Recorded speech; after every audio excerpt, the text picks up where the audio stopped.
Cada vez que alguien habla de cenar tarde, la conversación casi siempre termina en lo mismo, el peso. Cenar tarde engorda. Cenar tarde te hace ganar barriga. Y por esa razón, millones de personas han probado todo tipo de métodos para cenar más temprano, fracasando a los 10 días, para luego concluir que les falta fuerza de voluntad. Hoy quiero cambiar la pregunta.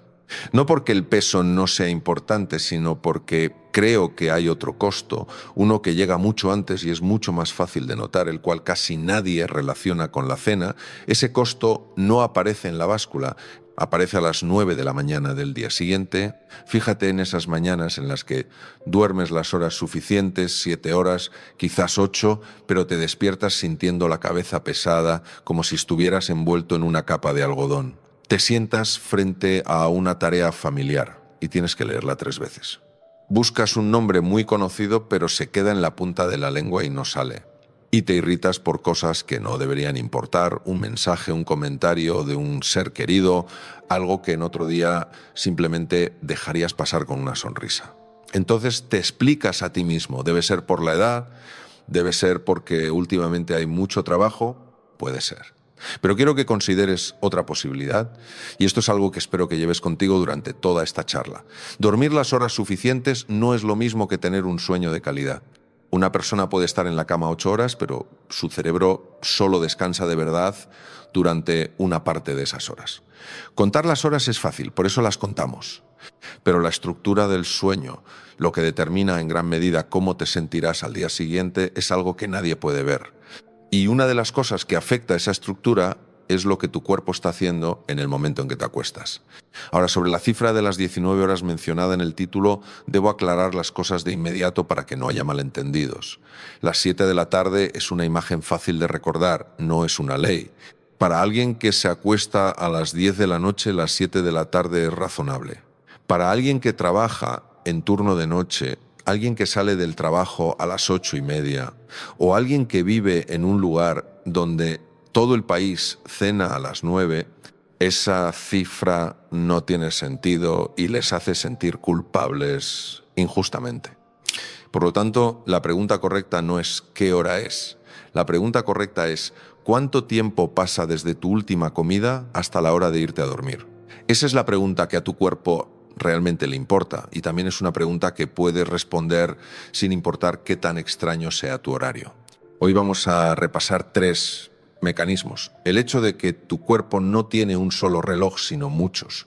El hecho de que el sueño es el tiempo durante el cual el cerebro hace lo que no puede hacer mientras estás despierto. Y el hecho de que tu memoria se reorganiza durante la noche. Luego te daré 3 herramientas muy concretas y sencillas, sin pedirte que dejes de comer ningún alimento. Pero antes quiero detenerme en una pregunta que poca gente se hace a sí misma. ¿Por qué cenamos tarde, aunque muchas veces no tengamos hambre de verdad? Pregunto esto con total seriedad, porque creo que cualquier intento de cambiar el horario de las comidas fracasará si no podemos responder a esto primero. La primera razón, y creo que es la más importante, es que la cena suele ser el único momento del día en que una persona puede relajarse. Desde la mañana hasta la noche estás en la postura de alguien que tiene que resolver cosas. Hay trabajo que hacer, hay gente que te necesita, hay teléfonos que contestar. Finalmente llega el momento en que te sientas, nadie te exige nada más y tienes entre manos algo cálido y delicioso. Como ves, lo que la gente busca en una cena tardía generalmente no son las calorías. Es el punto final de un día. Es el premio, el límite, el primer momento en 16 horas en el que al cuerpo se le permite bajar la guardia. Si no entiendes eso, tratarás el hábito de cenar tarde como una falla de voluntad. Y perderás, porque la voluntad no es lo suficientemente fuerte como para luchar contra una necesidad real. La segunda razón es mucho más simple y también mucho más real. Muchas personas cenan tarde porque así es su horario de trabajo. Quien sale del trabajo a las 8 de la noche no cena tarde por falta de disciplina. Cena tarde porque acaba de trabajar 10 horas. Quiero dejar esto claro desde el principio porque no pretendo estar aquí para hacer que quienes más se esfuerzan se sientan mal consigo mismos. La tercera razón es la familia. Mucha gente podría cenar a las 7, pero esperan porque su esposo o esposa llega a las 9 y la cena es la única vez en el día que ambos se sientan juntos. Para las familias con hijos mayores, la mesa de la cena a veces es lo único que aún mantiene a todos unidos. Por favor, escucha esto con atención, esa es una razón legítima. Una cena tardía en familia tiene un valor que ningún gráfico de sueño puede medir y no voy a pedirte que lo cambies por 20 minutos más de sueño profundo. Y la cuarta razón es lo que suelo llamar hambre emocional, algo muy distinto al hambre real. Estos dos tipos de hambre tienen señales diferentes y puedes aprender a distinguirlas en pocos días. El hambre real llega poco a poco, de forma gradual, y acepta muchos tipos de alimentos. Si tienes hambre de verdad, un tazón de sopa o un huevo te dejarán satisfecho. El hambre emocional llega de repente, a menudo después de una llamada telefónica molesta o cuando la casa vuelve a estar en silencio, y es muy selectiva. No quiere comida, quiere algo específico, generalmente dulce o salado y crujiente. El hambre real se detiene cuando estás lleno. El hambre emocional no tiene un punto de parada claro y después de comer uno suele sentir un vacío que permanece ahí. Luego está el hábito que casi todo el mundo tiene ahora, comer frente a una pantalla. Cuando tu atención está en la película, las señales de saciedad que el cuerpo envía no se registran por completo. Te comes todo el paquete sin recordar haberlo hecho y peor aún, tu cerebro aprende una asociación muy fuerte. Al encender la película, las manos buscan comida. Después de unos meses, ese antojo ya no proviene del estómago, proviene de la luz de la pantalla. Así que esto es lo que quiero que retengas antes de continuar. Antes de cambiar la hora de las comidas, descubre qué necesidad está satisfaciendo tu cena tardía. Si está cumpliendo la función de cerrar el día por ti, no puedes simplemente quitarla. Debes darle a la noche otra forma de cerrarse. Y si es el único momento en que te sientas con tu familia, lo que necesita cambiar no es esa comida, sino lo que sucede a su alrededor. El cambio sostenible aquí no proviene de la disciplina, proviene de una negociación honesta contigo mismo. ¿Y cómo se ve esa negociación en la vida real? Quiero contártelo a través de la historia de Rosa. Rosa tiene 61 años, cocinó para toda la familia durante 40 años y la cena en su casa empezaba alrededor de las 9 porque era la hora en que llegaba su esposo. Después de comer, limpiar y ver un programa, todos se iban a dormir cerca de las 11:30. Esto significa que el tiempo entre el último bocado y el momento en que ella se acostaba era de poco más de una hora. Ella vino a verme no por su peso. Me dijo que dormía 8 horas, pero que cada mañana se despertaba como si no hubiera descansado nada. Me dijo que empezaba a olvidar las cosas y la siguiente frase fue la que he escuchado muchas veces en mi carrera. Doctor, ¿me pasa algo malo? Mi madre también empezó así. Ese miedo es real y no lo descarté. Hicimos los exámenes necesarios, pero al mismo tiempo le sugerí que probara algo. No le sugerí que dejara de comer nada. Este es el punto al que quiero que prestes atención, porque la mayoría de los consejos sobre alimentación fracasan precisamente aquí. Le dicen a una persona de 61 años que deje los platos que ha cocinado durante 40 años, que coma según un menú impreso, que coma sola y antes que el resto de la familia. Y luego se sorprenden cuando 10 días después todo vuelve a ser como antes. Rosa me dijo claramente dos cosas que no cambiaría. No dejaría sus platos y no comería sola en la cocina mientras su esposo comía 2 horas después. Para ella, eso era el síntoma de una familia desmoronándose, no una cuestión de salud. Muy bien, entonces, solo ajustamos una única variable, el reloj. La primera semana la cena terminó 15 minutos antes, solo 15 minutos. Tampoco que su esposo ni siquiera lo notó. La segunda semana, otros 15 minutos más. Hubo semanas en las que no pudimos avanzar porque tenían invitados y eso también estuvo bien. Continuamos a la semana siguiente. Después de unos 2 meses, la cena en la casa terminaba a las 8:15 en lugar de las 9:40. Los platos seguían siendo los mismos. Las porciones casi igual, toda la familia seguía sentándose junta. Solo una cosa más cambió, el plato de galletas de las 11 de la noche, antes de irse a la cama. Rosa no lo dejó por fuerza de voluntad, porque lo había intentado y fracasado muchas veces. Lo cambió por otra actividad que ocupaba exactamente ese lugar. Una taza de té sin cafeína y 10 minutos sentada junto a la ventana. Recuerda lo que dije, la cena tardía suele hacer el trabajo de cerrar el día y si la quitas sin poner nada a cambio, ese vacío reclamará sus derechos. ¿Qué sucedió después de unas semanas? Lo primero que Rosa notó no fue el peso ni la memoria. Me lo dijo con una frase muy sencilla. Las mañanas son más ligeras.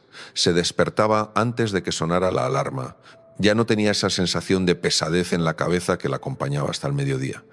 Y unas semanas después me contó que ya no se despertaba a las 3 de la mañana como antes. Ahora debo decir algo que realmente quiero que escuches con atención, porque si falta esto, esta historia se convierte en algo que no quiero que sea. Rosa es una persona. La experiencia de una persona no es prueba aplicable a todos. Quizás gran parte del efecto provino de la hora de la comida, tal vez una parte vino de dejar las galletas, quizás otra parte vino simplemente del hecho de que empezó a prestar atención a su sueño. Cuento su historia no para demostrar nada, sino para que veas lo trivial que parece este cambio. No hay nada dramático aquí, solo las manecillas del reloj moviéndose poco a poco. Pero su historia abre una pregunta realmente interesante. ¿Por qué, con el mismo plato de comida y las mismas porciones, el cuerpo reacciona de manera diferente dependiendo del momento en que se ingiere? La respuesta está en el primer mecanismo, y comienza con algo que muchos nunca han oído. Tu cuerpo no tiene un solo reloj, tiene muchos. Hay un reloj central ubicado en el cerebro, en un grupo de células pequeñas por encima del quiasma óptico, que obtiene sus señales principales de la luz. La luz de la mañana que entra en tus ojos es la forma en que ese reloj sabe que el día ha comenzado. Ese es el reloj que todos conocen. Pero tu hígado también tiene su propio ritmo. El páncreas tiene su propio ritmo. Los intestinos, el tejido adiposo, los músculos, casi todos los órganos tienen genes que funcionan en ciclos de aproximadamente 24 horas, lo que significa que no hacen lo mismo ni con la misma eficiencia durante todo el día. Imagina un edificio grande con muchos departamentos, cada uno con su propio horario de trabajo, y una oficina central que intenta mantener a todos sincronizados. Ahora viene la parte importante. El reloj central en el cerebro se guía principalmente por la luz. Pero los relojes en el hígado, en el páncreas y en los intestinos escuchan una señal diferente, mucho más fuerte. La comida. Esto significa que tus comidas no son solo energía, son una señal horaria. Cada vez que comes, le estás diciendo a tus órganos metabólicos que ahora es de día, que es hora de trabajar y que deben prepararse para procesar los alimentos.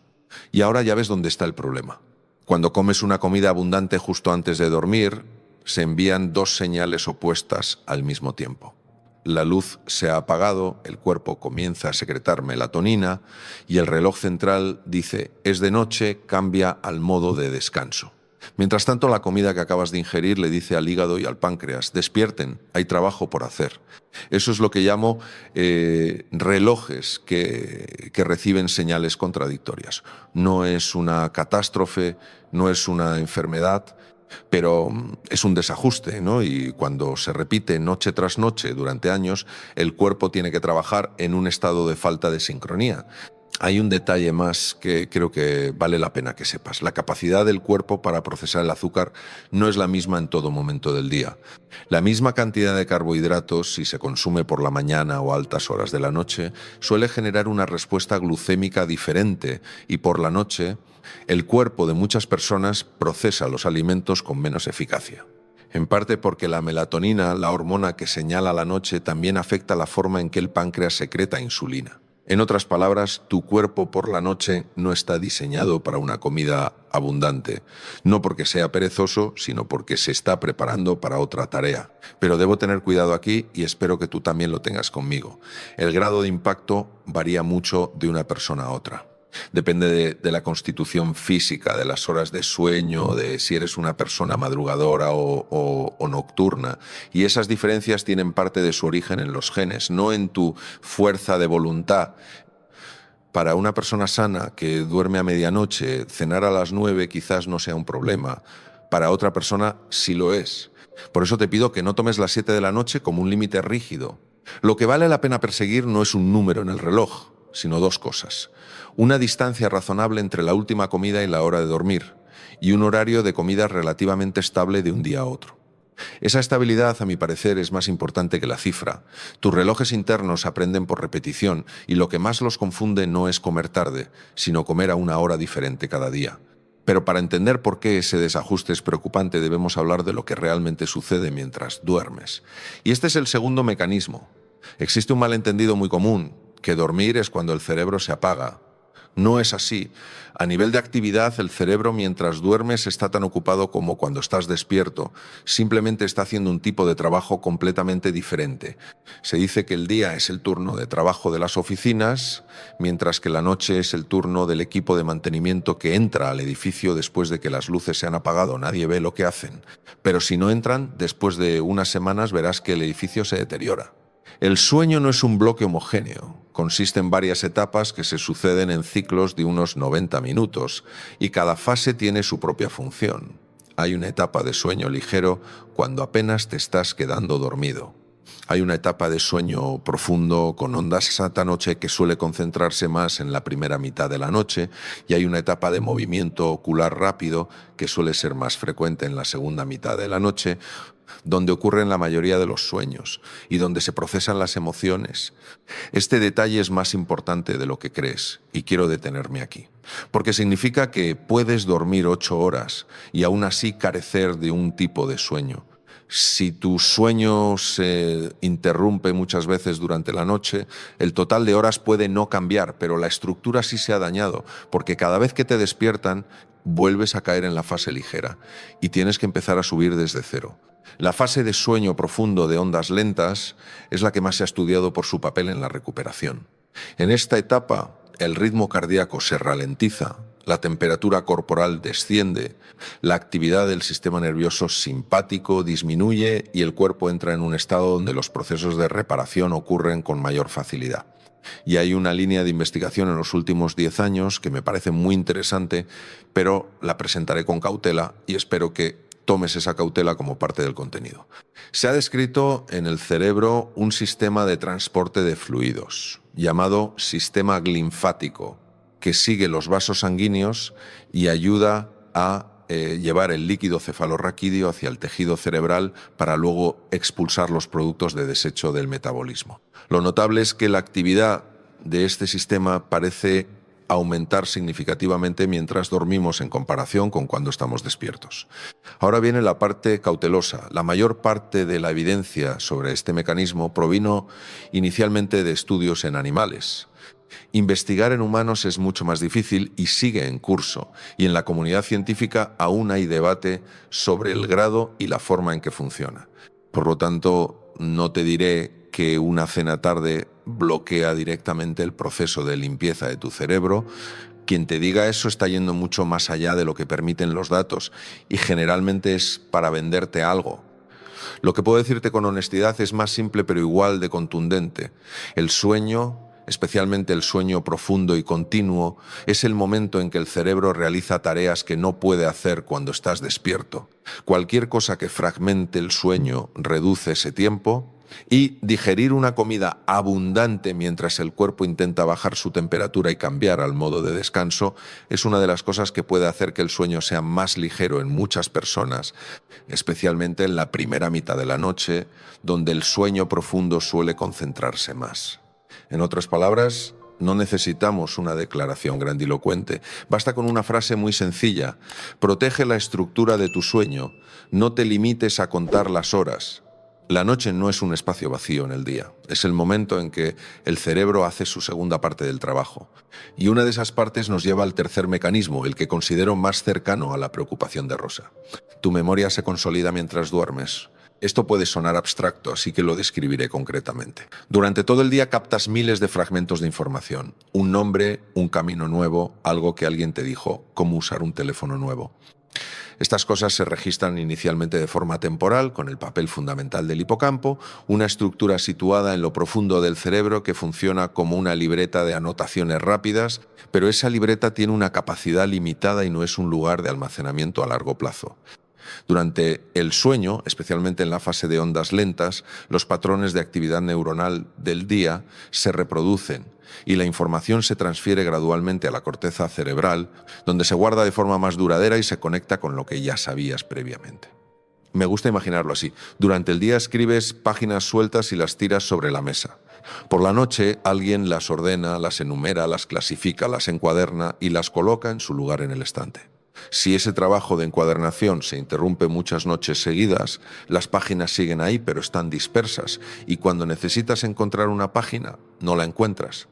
Esa es exactamente la sensación que muchas personas describen con la frase «estoy empezando a olvidarlo todo».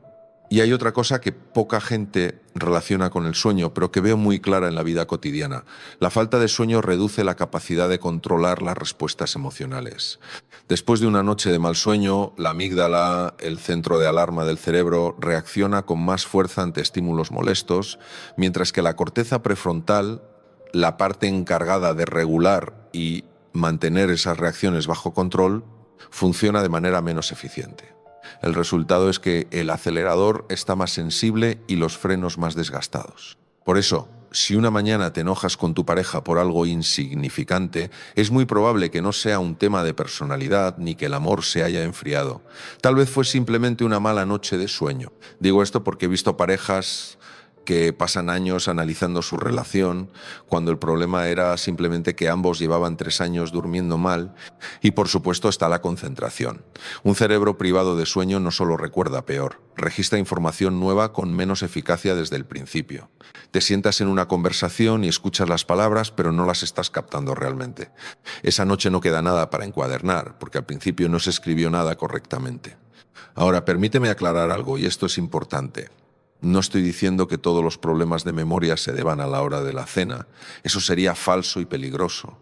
La memoria está influenciada por muchas cosas: la edad, los medicamentos que se toman, la tiroides, la deficiencia de vitaminas, la depresión, la apnea del sueño e incluso enfermedades neurológicas que solo un especialista puede evaluar. Si tú o un ser querido están realmente preocupados por la memoria, por favor, vayan al médico y no sustituyan esa visita por cambiar la hora de la cena. La hora de comer es solo un factor dentro de todo un sistema. No es la causa de todo y tampoco es la solución para todo. Pero es uno de los pocos factores que está totalmente bajo tu control, y creo que esa es una razón suficientemente buena para prestarle atención. Un día no solo necesita ser vivido, también necesita una noche de paz para ser reorganizado y guardado. Llegado a este punto, supongo que alguien está pensando algo muy razonable, pero si yo no como mucho, solo como un poquito. Aquí es donde vale la pena detenerse, porque es una de las ideas erróneas más comunes. Comer poco no significa que el momento de comer ya no sea importante. Recuerda lo que acabamos de decir. Una comida es una señal horaria enviada al hígado, al páncreas y a los intestinos. Una señal pequeña sigue siendo una señal. No necesitas un festín para decirle a tu sistema metabólico que es hora de trabajar. A veces un pequeño bocado es suficiente para poner en marcha toda una cadena, pero tampoco quiero que te asustes por un simple bocado. Así que mira 3 factores a la vez en lugar de solo uno: la cantidad, el tipo de comida y la cercanía con la hora de dormir. Esos 3 factores se multiplican entre sí, no se suman. Una manzana a las 9, durmiendo a las 12, casi no merece la pena preocuparse para la mayoría de las personas sanas. Un plato de fritos con un refresco a las 11:30, durmiendo a medianoche, es una historia muy distinta. Sobre el tipo de comida hay cosas que vale la pena saber. Los alimentos con mucha azúcar refinada cerca de la hora de dormir pueden causar un pico y luego una caída del azúcar en sangre. Y en algunas personas esa caída ocurre entre las 3 y las 4 de la mañana, provocando una reacción hormonal que los despierta sin saber por qué. Si eres de los que se despierta a mitad de la noche a una hora fija y luego da vueltas en la cama, esta es una posibilidad que vale la pena descartar. Las comidas con mucha grasa hacen que el estómago se vacíe más lento, lo que significa que el proceso de digestión se extiende hasta el momento en que te acuestas, y hay un grupo de personas que debe prestar mucha más atención: quienes tienen síntomas de reflujo. Cuando estás de pie, la gravedad ayuda a mantener todo en su lugar. Cuando te acuestas con el estómago lleno, esa ventaja desaparece. Muchas personas sufren de tos nocturna, carraspera por la mañana o ardor detrás del esternón, y buscan la causa en todos lados menos en el tiempo entre la cena y la hora de dormir. Si perteneces a este grupo, habla con tu médico, porque aquí es donde ajustar el horario de las comidas a veces marca la diferencia más clara. En cuanto al alcohol, debo ser directo porque existe un malentendido muy arraigado aquí. Mucha gente toma una copa de vino por la noche para dormir mejor, y en cierto sentido funciona. El alcohol hace que uno se quede dormido más rápido. El problema es lo que sucede después. Cuando el cuerpo metaboliza ese alcohol, el sueño se vuelve más fragmentado, a menudo con varios despertares cortos en la segunda mitad de la noche, y la estructura del sueño se altera. especialmente la fase de movimiento ocular rápido, la etapa relacionada con el procesamiento de emociones y la memoria, que suele disminuir. Es decir, el alcohol te hace dormir más rápido, pero te roba la calidad de la segunda mitad de la noche. Y ese es precisamente el tipo de noche que te deja con la sensación de haber dormido, pero no haber descansado. Ahora, escúchame bien, porque esto es tan importante como todos los mecanismos que acabo de mencionar. Una cena tardía no es un fracaso. Insisto en esto porque sé lo que suele pasar. La gente escucha una charla como esta, decide cambiar, lo mantiene 5 días, luego surge una fiesta de cumpleaños y a las 11 de la noche se están comiendo un pastel. A la mañana siguiente la sensación no es ayer me divertí, sino otra vez lo arruiné. Y una semana después todo vuelve a ser como antes, más una carga de culpa. Lo que nos importa no es una sola noche, es el hábito repetido de 4 o 5 noches por semana, durante muchos años. Tu cuerpo calcula promedios, no eventos aislados. Por favor, aprende a calcular igual que él. Entonces, ¿cómo cambiar? Esta es la primera herramienta y solo tiene un principio, ir paso a paso. El primer paso no es cambiar nada, el primer paso es saber la verdad. Durante una semana anota 2 datos cada día. A qué hora terminaste de cenar y a qué hora realmente apagaste la luz para dormir. No lo estimes de memoria, porque nuestra mente es muy generosa con nosotros mismos. Escríbelo. Después de 7 días sabrás cuál es tu distancia real, y para muchos esa cifra es sorprendente. El segundo paso es no imponerse una meta rígida. Si ahora terminas de comer a las 10 de la noche y mañana decides que a partir de hoy comerás a las 7, puedo decirte de antemano qué pasará. Sentirás un hambre voraz a las 10. Comerás y concluirás que no puedes hacerlo. El cerebro no recibe bien los cambios grandes y repentinos. Los combate. El tercer paso es avanzar de 15 a 20 minutos por semana. Solo eso. 15 minutos es una brecha tan pequeña que ni siquiera tu familia lo notará. Y esa es precisamente su fortaleza. Si esta semana terminaste a las 9:45, la próxima será a las 9:30. Si alguna semana no puedes avanzar, mantente igual, pero no retrocedas. El cuarto paso, y te pido que lo cumplas, en la etapa inicial no cambies los alimentos ni las porciones, cambia solo una variable. Si cambias al mismo tiempo la hora, el tipo de comida y la cantidad, primero, será demasiado difícil y abandonarás. Segundo, si obtienes resultados, no sabrás a qué se debió. Rosa mantuvo lo mismo durante 2 meses, y precisamente por eso llegó hasta el final.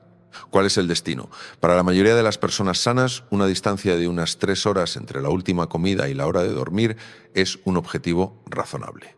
Pero digo esa cifra con reservas, no es una ley, y dependiendo de tu estado de salud, tu médico podría sugerir algo diferente. Si tienes una condición médica que requiere comer a ciertas horas, si tomas medicamentos con alimentos, si tienes diabetes o estás en tratamiento por cualquier enfermedad metabólica, tu plan de comidas debe hablarse con quien te trata, no con una charla de internet. Durante todo el proceso, observa 3 cosas, y solo 3. Tu sensación de digestión por la noche, cuántas veces te despiertas durante la noche y tu nivel de alerta en las primeras 2 horas después de levantarte. Esas primeras 2 horas de la mañana son el indicador más sensible que conozco. Te dicen mucho más que la báscula. Y lo último de esta herramienta, quizás lo más difícil, negocia con tu familia. Si vives con alguien más, la hora de comer no es una decisión solo tuya. No lo conviertas en una guerra silenciosa donde te sientas a mirar a los demás comer con cara de resignación. Háblalo, estoy intentando cenar un poco más temprano porque no estoy durmiendo bien. ¿Me ayudarían a adelantar el horario 15 minutos? Una regla estricta que dura 5 días es mucho peor que un cambio pequeño que dura 5 años. Pero hay personas que no pueden adelantar la hora de la cena, por más que quieran. Gente que sale de trabajar a las 9 de la noche, quien cuida a niños pequeños, quien vive en una familia donde todos solo pueden sentarse juntos tarde. Para ellos, la primera herramienta solo ayuda en parte y no quiero dejarlos atrás. Así que aquí está la segunda herramienta y esta no toca el reloj. Toca la forma en que distribuyes tu comida durante el día. El principio es sencillo. Si no puedes hacer que la cena sea más temprana, hazla más ligera. Y la forma de lograr que la cena sea ligera de manera sostenible no es obligarte a comer poco por la noche. Es comer lo suficiente durante las partes previas del día. Mira un día típico de mucha gente, por la mañana solo café, o algo rápido de camino al trabajo, al mediodía algo ligero porque están ocupados, o nada, por la tarde algo dulce a las 4 porque el cerebro empieza a nublarse. Luego, a las 9 de la noche regresan a casa y en ese momento el cuerpo lleva 14 horas de deuda energética. Adivina qué pasa después. Ese hambre no es un hambre normal. Es un hambre biológicamente muy fuerte, acompañada de una caída en la capacidad de autocontrol, porque la corteza prefrontal, la parte responsable de tomar decisiones sensatas, funciona peor cuando al cuerpo le falta energía y cuando estás agotado tras un largo día. Y esta es la paradoja que veo siempre. Quien menos come durante el día suele ser quien más come por la noche, y se culpan a sí mismos por eso durante años sin darse cuenta de que están culpando a la víctima, no al culpable. Por eso esta herramienta empieza con algo que suena contradictorio. Para cenar más ligero, desayuna y almuerza como es debido. Digo, como es debido intencionalmente, no mucho. Para algunos será un desayuno completo. Para otros, quienes no tienen hambre por la mañana, puede ser un almuerzo más sólido. No hay una fórmula única. Y me niego a darte un menú porque mi menú no sabe qué enfermedades tienes, qué medicamentos tomas o si trabajas físicamente o en una oficina. Lo que sí puedo decir son 3 principios generales. Primero, no te saltes comidas para compensar otras. Ayunar todo el día y luego hacer una gran cena es la forma de poner todo en el horario donde el cuerpo procesa peor. Si te interesa comer en un horario restringido, y hay formas de comer, así que se están estudiando bastante, lo destacable es que esa ventana horaria debería situarse al principio del día, no al final. Y si tienes alguna enfermedad o tomas medicamentos, consulta a tu médico antes de probar cualquier tipo de ayuno. Segundo, mantén la cena simple y moderada. Simple no significa aburrida ni significa poco. Significa menos fritos, menos postres pesados, menos alcohol y una porción con la que al terminar te sientas bien, no pesado. Hay una excelente pregunta para autoevaluarse. Después de cenar, ¿tengo ganas de caminar o solo quiero tumbarme? La respuesta te dirá si esa comida es adecuada para tu horario. Tercero, los ingredientes de la cena deben ser adecuados para tu propia salud. Y aquí es donde debo ceder la palabra a quien te está tratando. Las personas con enfermedades metabólicas, renales o problemas digestivos tienen consideraciones muy distintas y cualquiera que te dé una fórmula universal está exagerando. Y recuerda el objetivo de esta herramienta, es redistribuir, no recortar. No quiero que nadie escuche esto y empiece a comer menos de lo que necesita. En los adultos mayores, comer poco es un riesgo real, a menudo mayor al de comer tarde. Pérdida de masa muscular, debilidad, caídas. Si perteneces a ese grupo, lo que debes hacer no es quitar, sino reorganizar. Ahora llegamos a la tercera herramienta y para muchos creo que es la que marca la mayor diferencia porque ya no trata sobre comida. Se trata de enviar al cuerpo una serie de señales de que el día ha terminado. Porque recuerda esto, el cuerpo no pasa al estado de reposo solo porque te acuestas. Lo hace gradualmente según las señales que recibe 1 o 2 horas antes. Y para la mayoría de nosotros esas horas están llenas de señales que dicen todo lo contrario.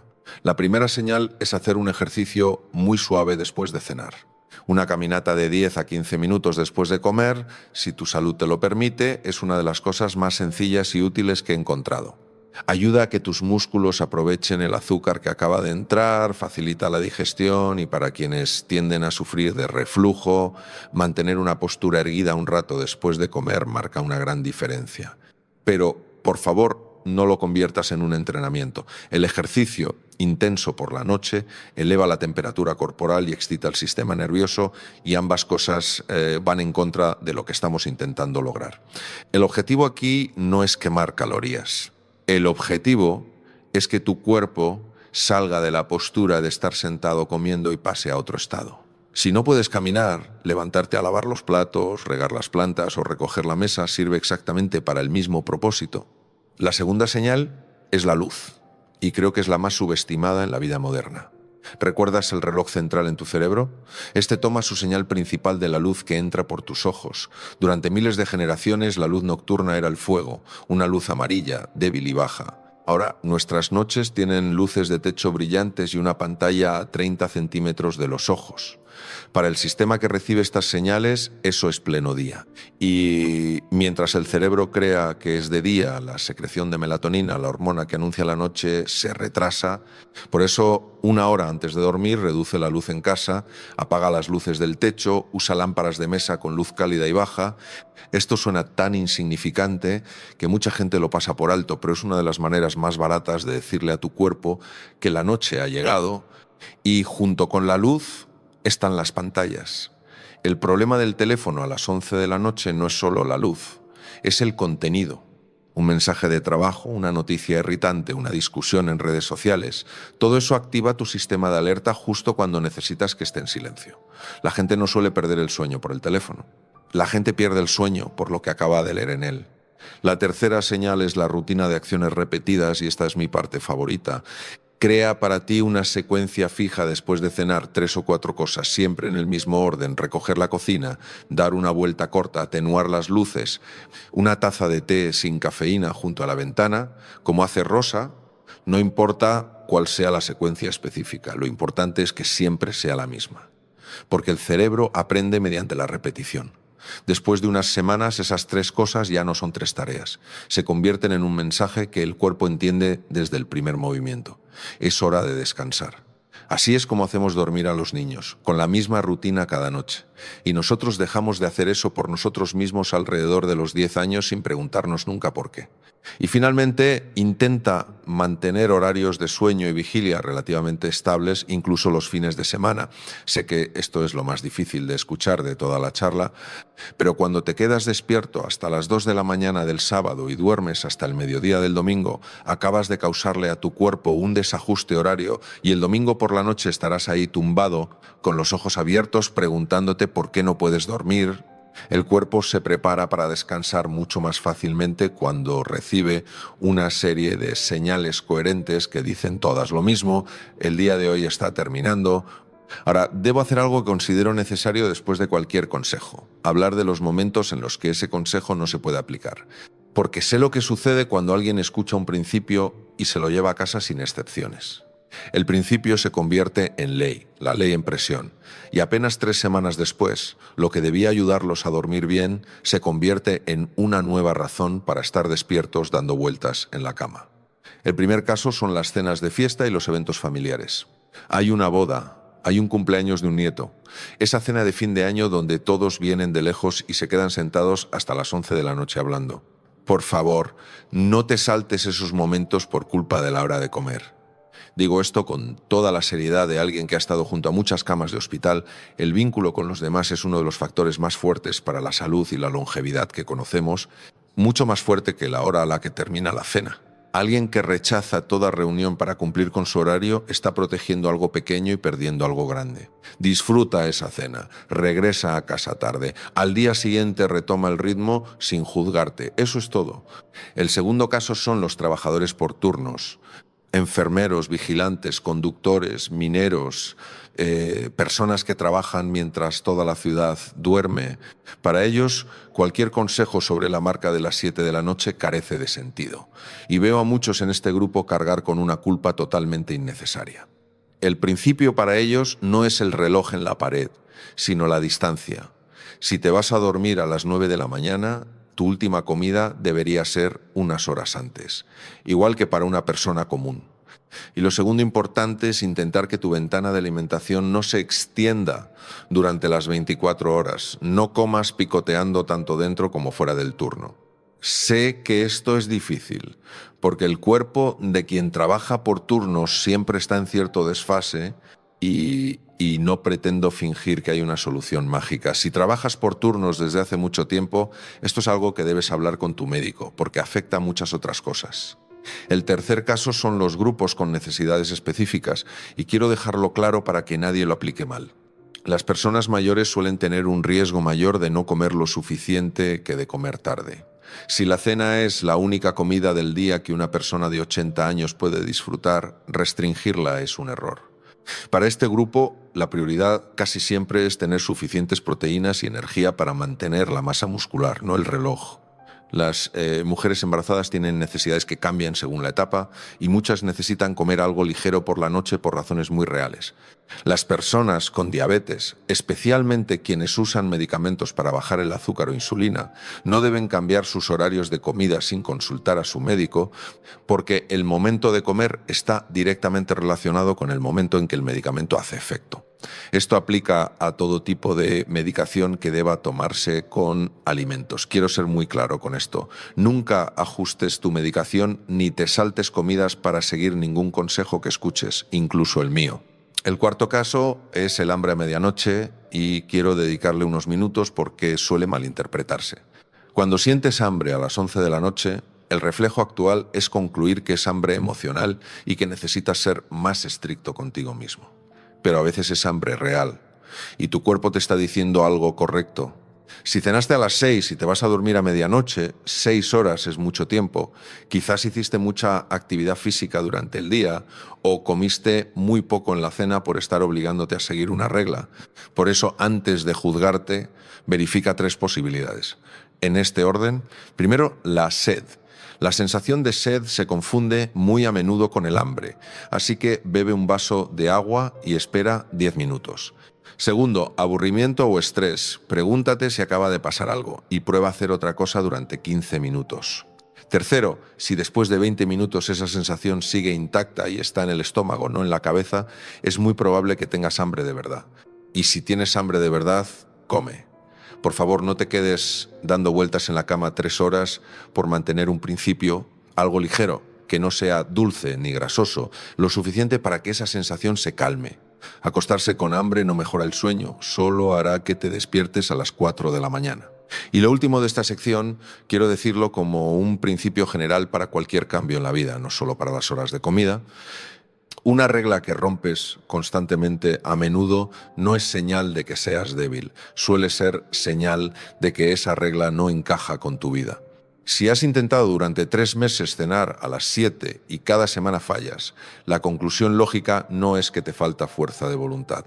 La conclusión lógica es que las 7 no es tu número. Tal vez tu número son las 8. Tal vez lo que necesitas no es cambiar la hora de la cena, sino quitar el plato de galletas de las 11 de la noche. Quizás lo único que necesitas cambiar es la luz de la sala. Lo que buscamos no es la perfección, es una estabilidad flexible. 4 o 5 noches a la semana sigues el ritmo que quieres, y las otras 2 son vida, son amigos, son esas cenas donde nadie mira el reloj. Un buen principio debe poder vivir en el mundo real. Si no puede vivir ahí, entonces no es un buen principio, por muy correcto que parezca sobre el papel. Y si un principio solo tiene valor cuando sobrevive en el mundo real, quiero cerrar esta charla volviendo a la pregunta que planteamos al principio, la pregunta que cambié intencionalmente. No es si cenar tarde te hace ganar peso, sino ¿con qué cerebro quieres pensar mañana? Esa es la pregunta que espero que te lleves, porque es mucho más cercana que los números en la báscula y porque obtendrás la respuesta en solo unas semanas, no en meses. Hemos recorrido una idea central, y si solo te quedas con una cosa de hoy, espero que sea esta. Tu comida no es solo energía, es una señal temporal. Cada vez que comes, le dices al hígado, al páncreas y al intestino que ahora es hora de trabajar. Esos órganos tienen sus propios ritmos y aprenden de tu repetición. Cuando la señal de comer llega continuamente, justo cuando el cuerpo se prepara para descansar, los relojes internos reciben órdenes contradictorias, noche tras noche. También hablamos de que el cerebro no se apaga cuando duermes. Pasa su segunda tarea, reparar, organizar, encuadernar las hojas sueltas de un día para formar un libro y ponerlo en el estante. Por eso, una noche de 8 horas, pero interrumpida, no equivale a una noche de 6 horas y media de sueño continuo. El número de horas es lo más fácil de contar, así que lo contamos y olvidamos lo que es más importante. Por favor, no conviertas las 7 de la noche en una ley. Lo dije al principio y lo repito al final porque conozco el atractivo de los números redondos.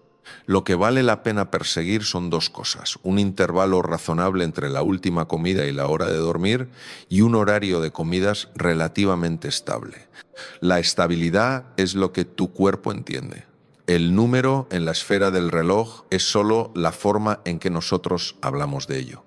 Y estas tres herramientas son muy sencillas. Adelanta la hora de la cena 15 minutos cada semana sin cambiar el menú en la etapa inicial. Distribuye la comida hacia el inicio del día para que la cena sea más ligera de forma natural, no por obligación.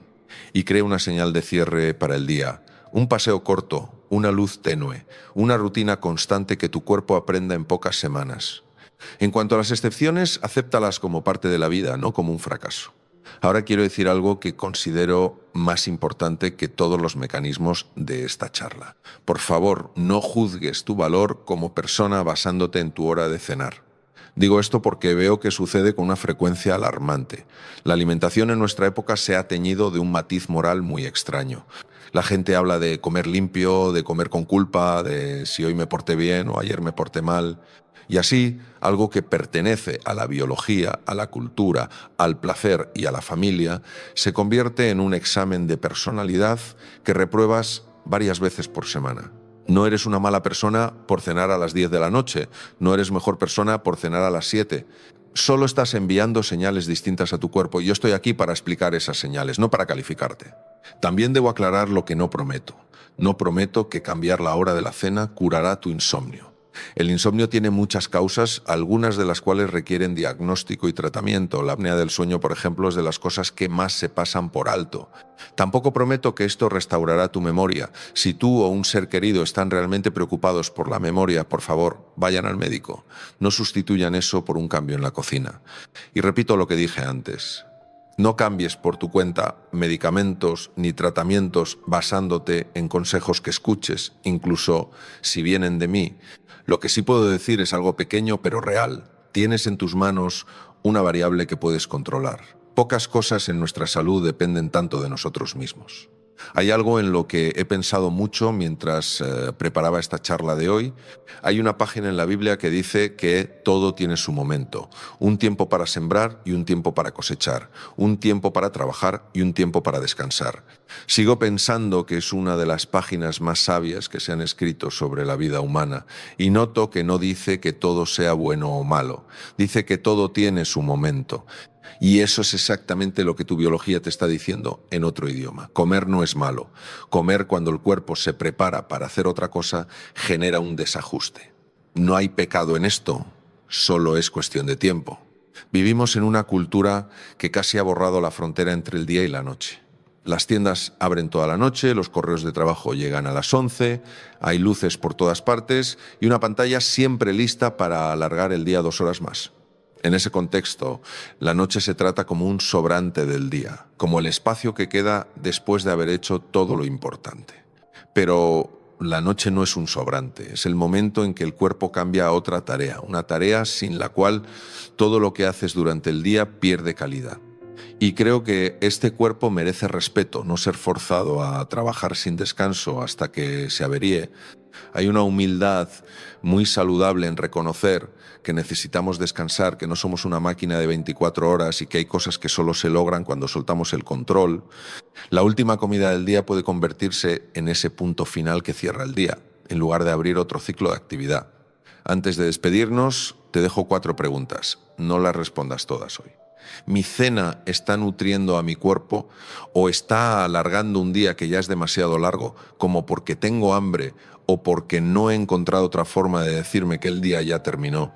¿Qué cambio pequeño encaja realmente con mi ritmo de vida y no con el ritmo de vida de alguien que aparece en un libro?